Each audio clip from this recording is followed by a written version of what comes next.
भाई बहन अपने सीनियर्स को देखते हैं, सीनियर्स में सीनियर भाई बहन भी देख सकते हैं, तो उसमें कई बातें भले हर एक पुरुषार्थी है, उनके अंदर कोई ऐसा गुण है या कोई ऐसी बात है, तो उसको देख करके वो कॉपी करने लग जाते हैं और ये सोचते हैं कि भाई ये भी इस तरह से चलते हैं तो हम चल रहे हैं तो क्या हो गया, और परमत पर जाकर के कई बार अपने आप को कमजोर बना लेते हैं। तो ऐसी सिचुएशंस में उनको क्या करना चाहिए, कहाँ पर वो उनको देखें ना देखें, टीचर से ही राय करें या बाबा की मुरली से ही बातों को स्टडी करके निकालें, क्या करना चाहिए उनको? बाबा ने एक मुरली में 3-4 बातों के लिए मना किया था। क्वेश्चन, कोटेशन, कमेंट, क्रिटिसिज्म, इन सब चीज़ों के लिए मना किया था।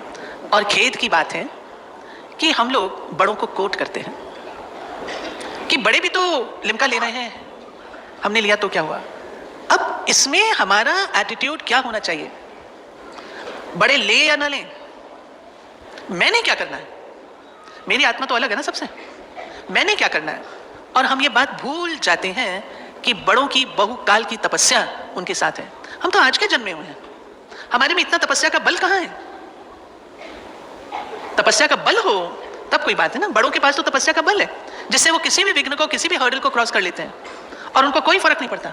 परंतु हम छोटे भाई बहन बड़ों को कोट करके, कमजोरी मेरे अपने मन की है और कोट बड़ों को कर रही हूं, इससे मेरा डबल नुकसान है। दादी जानकी ने एक बार, पर मत या पर चिंतन की बात है, वैसे भट्टी कर रहे थे हम लोग, थोड़ी बहनें थी और दादी बोल रहे थे, हम लोग बहुत फास्ट लिख रहे थे। तो दादी ने हमसे पूछा कि किसके लिए लिख रहे हो, क्यों लिख रहे हो।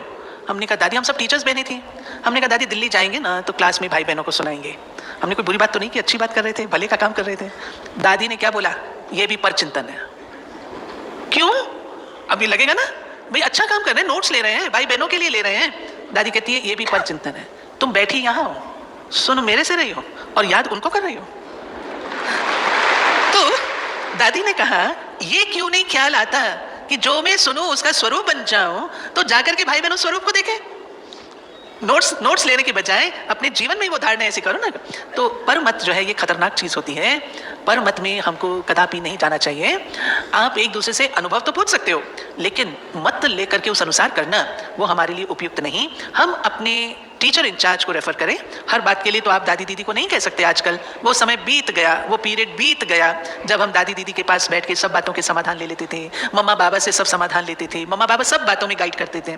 वो समय तो नहीं है, लेकिन हमारी टीचर्स बहनें इतनी प्रवीण हैं जो कि ज्ञान योग के आधार से, अनुभव के आधार से प्रॉपरली गाइड कर सकती हैं। तो टीचर इंचार्ज पर हमारा फेथ होना चाहिए। और ये बात मैं जानबूझकर कह रही हूँ, आपने जब प्रश्न पूछा था उसी समय स्ट्राइक हुआ कि टीचर पर अगर हमारा फेथ नहीं है तो हम कुछ भी सीख नहीं सकते हैं। दूसरी बात, एक ट्रेंड आजकल देखने में आ रही है कि अच्छे जिनकी लाइफ को आपने 30, 40, 50 इयर्स से देखा है, वो क्या हैं आप जानते हैं, लेकिन अगर कोई कुछ कह देता है तो हम उस नए की बात को ज्यादा तवज्जो देते हैं और जो 40-50 साल से जिसको आप जानते हैं आप उसको डाउट करना शुरू कर देते हैं। ये एक अर्जुन और कृष्ण के बीच में जो संवाद श्रीमद् भगवद गीता में बताया है, उसमें नष्टो मोहा, स्मृति स्वरूप, और तीसरी चीज जो कही गई गत संदेह, मेरे संदेह मिट गए। एक होता है संशय और एक होता है संदेह।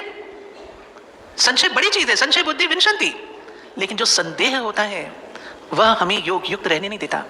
यहां तूफान चलाता है, बार बार आप अनुमान और डाउट करते हैं, तो आप श्रीमत को धुंधले बादलों के बीच में देख रहे हैं, आपको वो श्रीमत स्पष्ट नजर आएगी ही नहीं। इसलिए बेहतर है कि आप बड़े से, टीचर इंचार्ज से कनेक्ट करके उनसे राय ले लें। माना